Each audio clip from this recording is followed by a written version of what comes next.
Oh boy, time to watch Netflix butcher the warriors of Kyoshi for the next hour. Wait, the next hour? For context, the episode after this one slaps together the plots of the King of Omashu, the Northern Air Temple, Jet, and adds in some other original stuff that we totally needed to see. But now we're spending an entire hour on just one episode? Damn, I mean, alright. Maybe they'll find a way to get some other stories in here, or expand on this story in a meaningful way. Not that I think they need to, since I think Kyoshi is a pretty good episode on its own, but let's see what they do. First things first though, I wanted to cover a couple things I missed in the previous episode. Okay, these first two were pointed out by my friend after he just watched the B-roll I used in the last video, since he spared himself from watching this train wreck because he's smarter than I am. First of all, Sozin is accompanied by a fire sage in his opening scene. The problem with this is that the fire sages are a group meant to serve the Avatar first and foremost, even before the Fire Lord.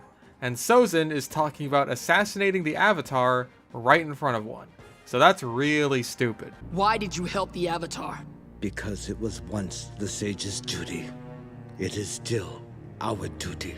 Also, the Water Tribe isn't just better put together in a general sense, they also have a lot more igloos and ice structures than they did in the original specifically. If you look at the flashbacks of the Water Tribe in the Puppet Master and the Southern Raiders, you can see that in Hama's time, almost everything was made out of ice and snow, just like in the Northern Tribe. But as time goes on and there's less and less waterbenders, the ice structures are replaced with animal skin tents until that's nearly all that's left in the modern times. Part of this has to do with manpower, obviously. Hard to build igloos when half your population is ages 6 and under, but another part of this is reliance on waterbending to maintain your structures. If the Water Tribe is still able to maintain themselves to the degree that they can make igloos and ice structures just fine without waterbenders, then it really makes the eradication of the waterbenders in the Southern Tribe feel even less impactful than it already did. So good job, you double spent too much money on this shit when you shouldn't have. Also, someone in the comments pointed out in my last video that if Zuko was keeping a journal on all the past avatars, that gives him a pretty good chance of figuring out that Roku is actually his great-grandfather on his mother's side,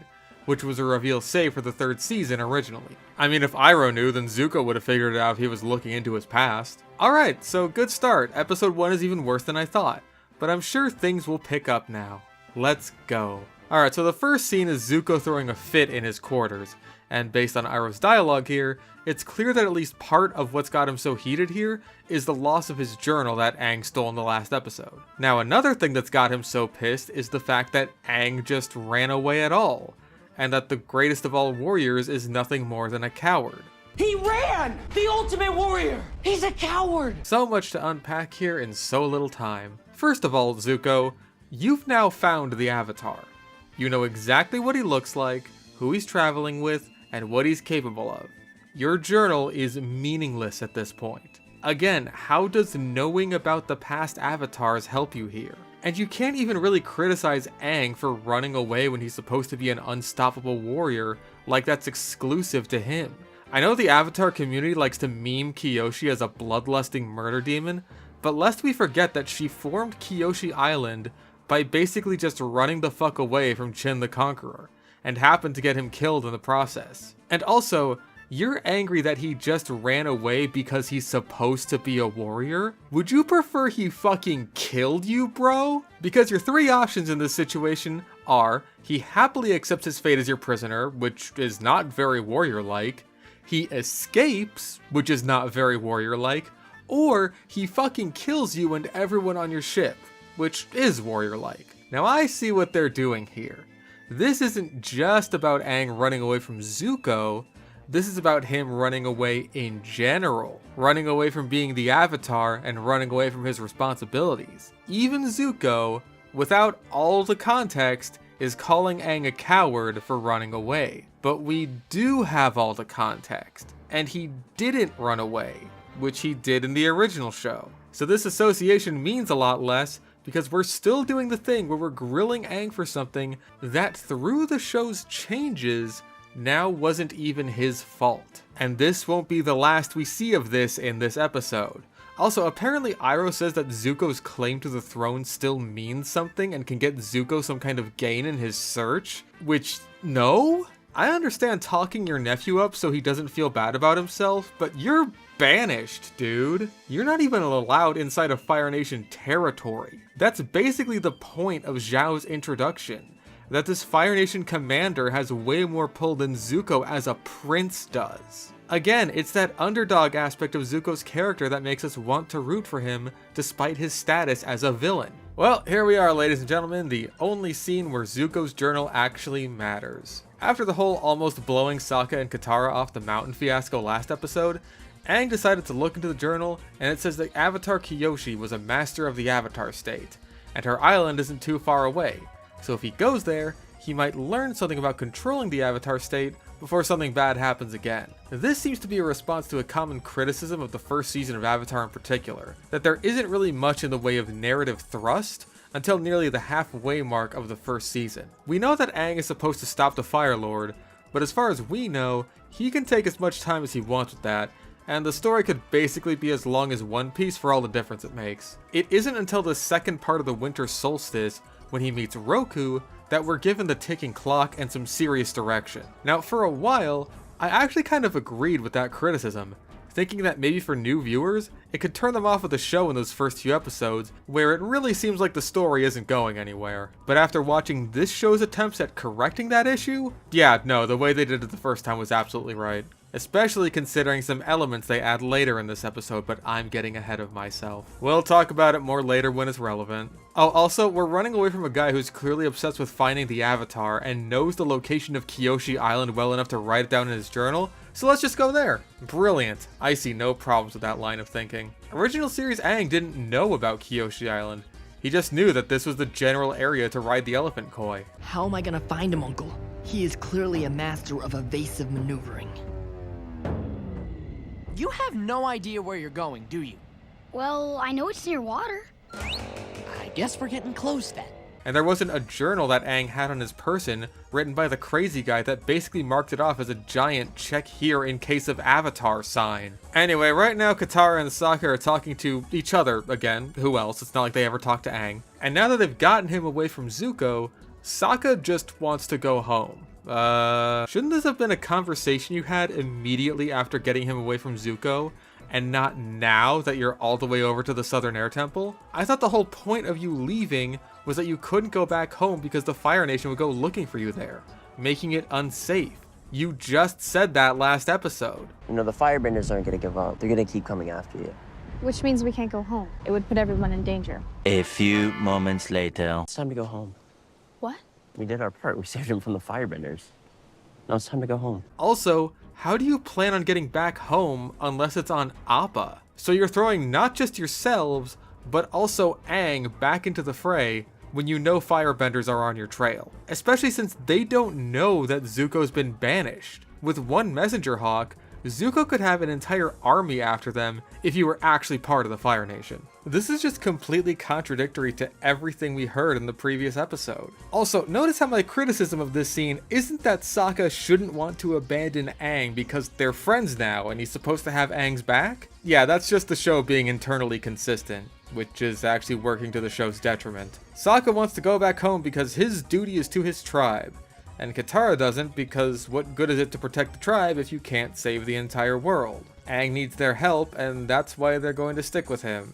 Bleh. Where's the fucking friendship at, man? Guys, it's not cringe to be friends with each other. It's okay, I swear. Also, yeah, we basically get confirmation that Katara only wants to be with Aang because he helped her waterbend, which was an utterly ridiculous scene that never should have been in the show to begin with. It's about more than just helping Aang. Ever since he came into our lives, things have changed for me. Before I met him, I couldn't bend enough water to fill a thimble. And now look what I can do. And that's after a single day. Don't fucking remind me! Okay, so then everyone meets Momo. He's rooting around in Katara's bag, which knocks out the waterbending scroll. Okay, so we're not doing the pirates, I guess. I mean, that's fine, even if it is a fun episode. If I only had so much time to adapt the first season of Avatar, I hate to say that I'd probably make a similar choice. You don't need the pirates since you could probably facilitate Zuko's assassination attempt in some other way that makes sense, I'm sure. But in the note, Gran mentions that this scroll was passed down through the waterbenders of their tribe for generations. This scroll has been passed down among the waterbenders of our tribe for generations. The fuck do you mean our tribe? You're from the Northern Water Tribe, Gran. Don't think I forgot that just because the showrunners did. Also, was Gran just never going to give this to Katara unless she left? I don't really understand the point of holding on to this after the Fire Nation started leaving the Water Tribe alone. And honestly, I'm kind of confused as to why Gran even has this. She's not a waterbender. The movie just kind of had these random Earth Kingdom dudes give Katara the scroll because it was being kept away by the Fire Nation while they were occupied, and they didn't have any use for it, so it was a token of appreciation for helping to rescue them. That's still not good, partially because it's facilitated by the utter nonsense of Earthbenders being trapped in a prison made entirely of Earth, but I'm at least left with fewer questions. Really, the only thing that happens here is giving Katara the scroll, unless you count this scene setting up Momo's fake-out death scene. Oh. Oh, you think I'm joking? You think that's some kind of gag? Some kind of goof? Well! So anyway, Aang holds a little funeral for Gyatso, which, while a nice sentiment, still has the same problem of Aang caring way more about Gyatso than his new friends. Also, I haven't been talking about the acting, basically, at all, because these are child actors, not everyone's gonna be perfect, and it's even hard to say that everyone in the original show always had a perfect line read, unless their name is Jack DeSena. I don't really enjoy ripping into people's acting and judging them for it as actors, because ultimately I think that for the most part, a poor acting performance comes down to poor direction. And even a director can be influenced by producers or higher-ups to have actors behave in a certain way that may not be overall beneficial. But I have to say that I found Aang's performance here and in the last episode to be kind of distracting, because I can tell he's trying his ass off to get the tears flowing, but it's just not really happening. The last episode especially was really bad, but at least he tears up a bit here. Crying on command is something that's really hard for a lot of people, and I understand that, but that's what eye drops are for. You can fake this sort of thing. His face is even out of frame when the shot begins, so you can make it look like he's been crying the whole time. That's 100% a directing issue, so leave the kid alone, he's trying his best. I can tell you who isn't trying their best. Fucking hug the kid, Jesus Christ! So we get our title card and Momo flies up to join the group. And for some reason when Aang names Momo, it's just because he looks like a Momo. In the original show, Aang named him Momo because he stole a peach from Sokka, and Momo is the Japanese word for peach. That follows through with how he named Appa after feeding him an apple. This is the nitpickiest nitpick fucking ever, but I had to say it. Bet you taste like chicken. Wait, no, sorry, this is the nitpickiest nitpick ever. Did you mean pig chicken? Or possum chicken? You think everything tastes like possum chicken. Okay, so now we cut to Zuko and Iroh in Zhao's port. Iroh is being kind of a weird goofball about food, because don't forget we're watching the Ember Island players. Like, he doesn't even know what this food is, and it really seems like he's just trying to waste Zuko's time, which definitely gives off more of those Wimplo Zuko vibes. And so Iroh suggests just kind of asking around for if anyone has seen anything strange. Have you lost your mind? Thank you, Zuko. My sentiments exactly. This is uncharacteristically stupid of Iroh. Not to say that Iroh was always infallible or always did the most intelligent thing despite his wisdom. He had his weak spots, with T and his affection for Zuko being the big ones. But they were in a bad position in the original show. Their ship needed to get repaired, and while it was getting repaired, they had to lay low and not be too conspicuous. But the very nature of their damaged ship already sealed their fate, because that shit is conspicuous as hell, and Zuko's status as the banished prince being in Zhao's port is going to draw attention to them. Now, Iroh needs to go out of his way to put them in a bad position with this stupid decision, because we need to advance the plot, and we can't do that without introducing Zhao. One thing you must learn is how to get what you want without divulging your true intentions. Do you understand how difficult that is for the banished prince on a desperate, single-minded search for the Avatar? Asking literally anything is going to raise some kind of suspicion. The intelligent thing to do would be to send someone else into port to ask these questions. Get Lieutenant G to do it, he's inconspicuous. And I know it's easy to say this from the comfort of my computer chair, but Iroh is a smart character and he should know this. And I don't care what everyone else says. Zuko's pretty smart too. And also, this completely ignores the fact that now that you've told the story out of order, everyone should now know that the Avatar has returned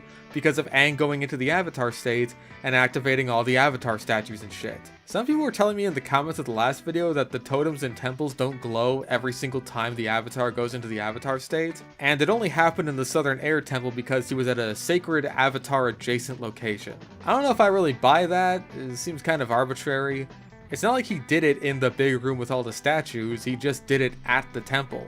So where's the cutoff point for eye glowy activation? There's no dialogue in the show that reinforces this idea either, but even then, that's the original show. In this show, we had Zuko's avatar totems reacting to Aang coming out of the ice in the avatar state, followed by Aang once again going into the avatar state at the end of the episode, which should have had the same result. Unless it's determined entirely by proximity, which I think is just as arbitrary, news of the Avatar's return should be public knowledge to everyone, especially the Fire Nation. That's if we're going by the rules set up by the show itself. Anyway, the Goobers arrive at Kyoshi Island, right at the statue, and within mere seconds they get ambushed by the Kyoshi warriors. Now, instead of things needing to be exposited as quickly as possible, we have plot events needing to happen as quickly as possible. Probably because we just wasted a bunch of time with Iroh talking about sticky rice or some shit. Sticky rice. It happens weirdly fast, like they were expecting Aang or something, when even in the original there was a few minutes that passed before they got ambushed. Maybe they saw Appa in the sky or something, but like it's a big island, they need time to get there.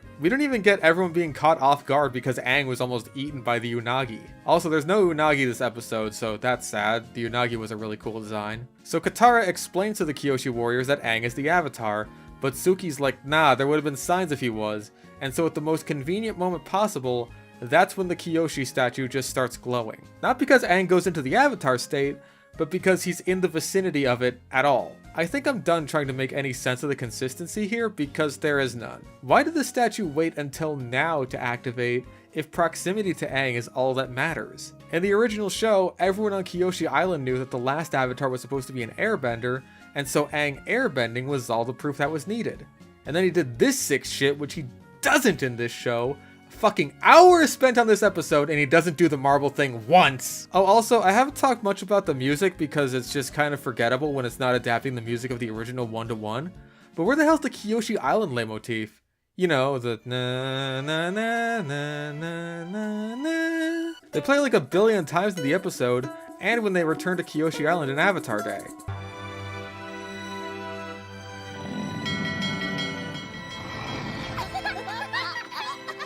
Instead, they do this kind of chanting song that reminds me a bit too much of the Wonder Woman yodels from Zack Snyder's Justice League.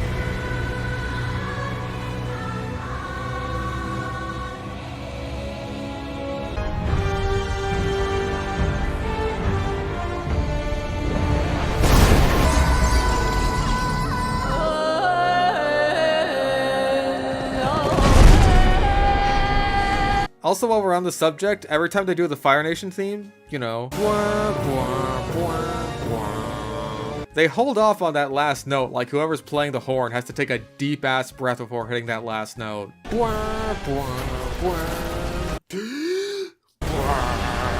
Okay, so the leader lady of Kyoshi Island is talking to the losers, basically saying, hey, we've kept out of the war for this long and we'd like to keep it that way, which is in line with the original show at the very least. How do we know you're not Fire Nation spies? Kyoshi stayed out of the war so far, and we intend to keep it that way. Also, she doesn't entirely believe that Aang is the Avatar, which I just don't understand. What is the point of this? It doesn't even come up later at all. But Aang is able to convince her to help them by giving a big speech where one of his points includes, people should help each other because that is a good thing. While Sokka and Katara sit there thinking and saying nothing, they just kind of glance at him. I will never get over just how utterly disconnected these fucking characters feel knowing what they're actually supposed to be like. How many group hugs were there in the original show, man? Even Zuko got in on them. Oh, also, Chief Lady is apparently Suki's mom. I was under the impression that Suki was the leader of the Kyoshi warriors because she was just the best one. Not because she was like the chief's daughter or something. Does Kyoshi Island engage in nepotism? Suki's whole thing in this episode is also basically about her isolation on the island, and how she hasn't seen the outside world, which she mentions to her mother here. That's actually kind of an interesting beat to tackle, especially considering she does end up leaving Kyoshi Island to go help in the war effort later on in the series. I can see why they didn't end up covering this in the original episode though, because her role there was more as a teacher to Sokka and to help give him a new perspective. So characterizing her as inexperienced and unworldly would clash with that storyline a lot. But anyway, yeah, Suki's mom lets the Chucklefuck stay for 2 days, and after that they need to fuck off. I don't blame her, I'd have given them less time. But this means that Aang doesn't get a chance to overstay his welcome and make a mistake.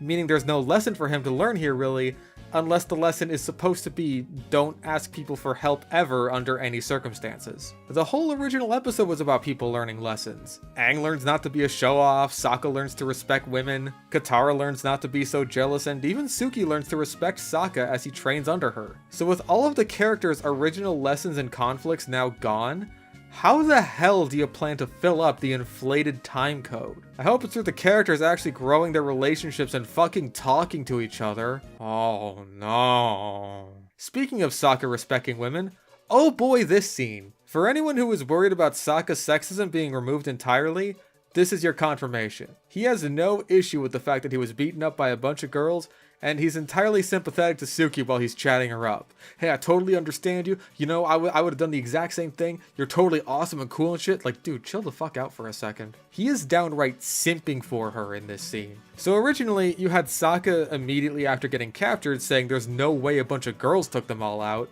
which pisses Suki off pretty hard. Then you had the scene of him interrupting the girls doing their training, calling it a dance lesson, and basically trying to underplay what happened as a fluke, and taking the chance to talk himself up as a badass warrior. Suki can tell he's talking out of his ass, and puts him in his place, pretty thoroughly humiliating Sokka. Now, there's no conflict at all since Sokka is all about respecting women right out of the gate, so we need to shoehorn some conflict in. So what do? Well, Sokka mentions how he's the guardian of his tribe, and Suki asks, hey, so how are you guarding your tribe if you're not even there? And so Sokka spills his spaghetti all over the floor because he specs too many points into respect instead of speech in the woman's skill tree, and Suki seems like genuinely annoyed with him. Look at her body language here. That is the arched back of someone who does not want to deal with this shit. I've seen sharks give off more subtle body language cues. Sokka is trying to say that they have a lot in common being warriors at all, but Suki gets all huffy because she's not just a warrior, she's a Kyoshi warrior. Just imagine that, but with a lot more words. Oh god, there's so much to talk about here. First of all, I hate this new spaghetti spilling attitude that Sokka has when just talking to a girl. He almost always spoke with complete confidence. Talking to Yue for the first time was one of the few exceptions where he was lost for words for a bit. Whether or not that confidence was deserved kinda just came down to the individual scene, but Sokka was definitely a bit of a ladies' man. The man even flirted with the enemy. But, like, it's Ty Lee. Everyone likes Ty Lee. No, I didn't have a crush on her as a kid. You did. Shut up. Also, body language aside, Suki comes across as incredibly hostile towards Sokka for what seems like no reason. She's not putting him in his place for being objectively wrong about his attitudes towards women. She's putting him in his place for not giving her enough respect for exactly what type of warrior she is when he has no context for that and he's trying his best. Even though Suki's entire character in this episode is based around her isolationism on Kyoshi Island, Sokka is the exact same way, having spent his whole life in the South Pole, but there's no recognition of that. So I guess we're characterizing Suki as incredibly pedantic and needlessly confrontational. Even though she was a diligent and highly skilled warrior in the original show, she was also very playful, and that made her a much more enjoyable character to watch. This even extends to her later appearances, like when she surprises Sokka with a kiss in the Serpent's Pass after putting on a canned tough guy routine with him. Now, even though Aang and Katara are smiling at a stunned Sokka like, aw snap, she sure told you son, I'm left sympathizing with Sokka more because where's the hostility even coming from, lady? If only you wrote it so that maybe Sokka deserved some kind of verbal or perhaps even physical beatdown that would warrant a reaction like this. Removing Sokka's sexism was a mistake, especially if this nonsense is the best they could replace it with. I've heard some people say that Sokka's sexism is a disposable trait, and something you don't need to focus on.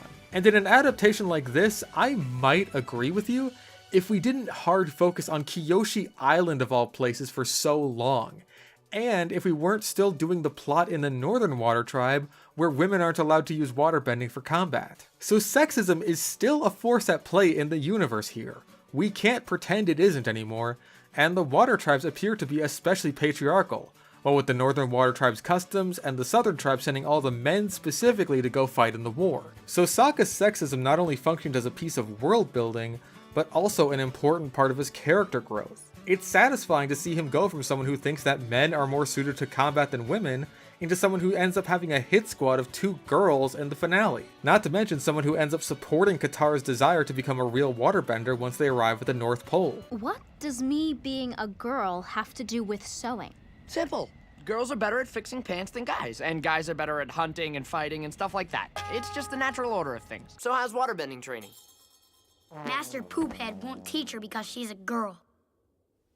Why don't you just teach her, Aang?